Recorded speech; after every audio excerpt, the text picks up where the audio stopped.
കമ്പവും കഴിഞ്ഞ് കുറച്ച് മുന്നോട്ട് പോയിക്കൊണ്ടിരിക്കുകയാണ്. അങ്ങനെ പോയിക്കൊണ്ടിരിക്കവേ റോഡിന് മറുവശത്തായി ഒരു നെൽപ്പാടം കാണാൻ കഴിയുന്നുണ്ട്. റോഡിൽ നിന്നും നെൽപ്പാടത്തിന്റെ അടുത്തേക്ക് എത്തി. വിശാലമായ പ്രദേശത്ത് വ്യാപിച്ചു കിടക്കുന്ന നെൽപ്പാടം. ഇത് മുല്ലപ്പെരിയാറിലെ വെള്ളമാണ്.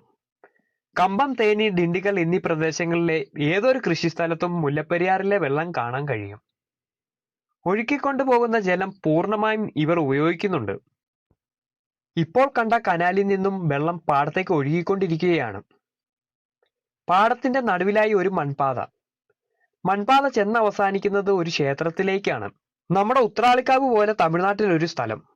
ക്ഷേത്രത്തിന്റെ അടുത്തേക്ക് പൊയ്ക്കൊണ്ടിരിക്കുകയാണ്. റോഡിന്റെ ഒരു വശത്തെ പാടത്ത് ഞാറ് നട്ട് കഴിഞ്ഞിരിക്കുന്നു. മറുവശത്തെ കണ്ട ഉഴുതുമറിച്ച് വെള്ളം കയറ്റിയിട്ടിരിക്കുന്നു. താഴ്ന്നു വീശുന്ന കാറ്റു ആസ്വദിച്ച് വരമ്പിൽ ഇങ്ങനെ ഇരിക്കാൻ നല്ല സുഖമാണ്. കാറ്റത്ത് ആടി ഉലയുന്ന നെൽച്ചെടികൾ. ഇതുപോലെ കാറ്റും മഴയും വെയിലും ഏറ്റുവളർന്ന് വലുതാകുമ്പോൾ അതിൽ വിളയുന്ന നെൽമണികളിൽ നിന്നാണ് നമുക്ക് ആവശ്യമായ അരി ലഭിക്കുന്നത്.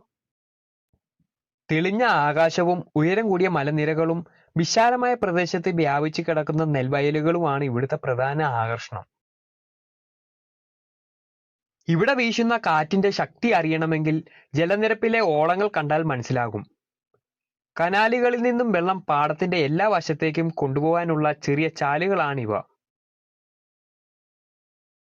അകലക്കാഴ്ചയിൽ ഒറ്റ നിരപ്പിൽ വിശാലമായ പാടമാണെന്ന് തോന്നുമെങ്കിലും തട്ടുതട്ടായി തിരിച്ചവയാണിവ.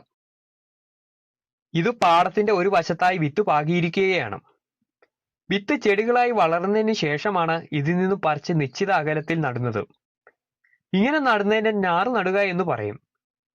പതിയെ ക്ഷേത്രത്തിന്റെ അടുത്തേക്ക് പോകുകയാണ്.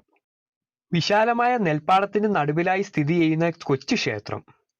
ക്ഷേത്രത്തിന്റെ രൂപവും അതിനു നൽകിയിരിക്കുന്ന നിറവും ക്ഷേത്രം സ്ഥിതി ചെയ്യുന്ന പരിസരവും എല്ലാം കൂടി ആകുമ്പോൾ മനോഹരമായ കാഴ്ചയാണ് സമ്മാനിക്കുന്നത്. ക്ഷേത്രമുറ്റത്തെ മരങ്ങളിൽ നോക്കിയാൽ മനസ്സിലാകും ഇവിടെ വീശുന്ന കാറ്റിന്റെ ശക്തി. ഇവിടെ നിന്നും നോക്കിയാൽ കണ്ണെത്തുന്ന ദൂരത്തിൽ ഒരാളെ പോലും കാണാനില്ല.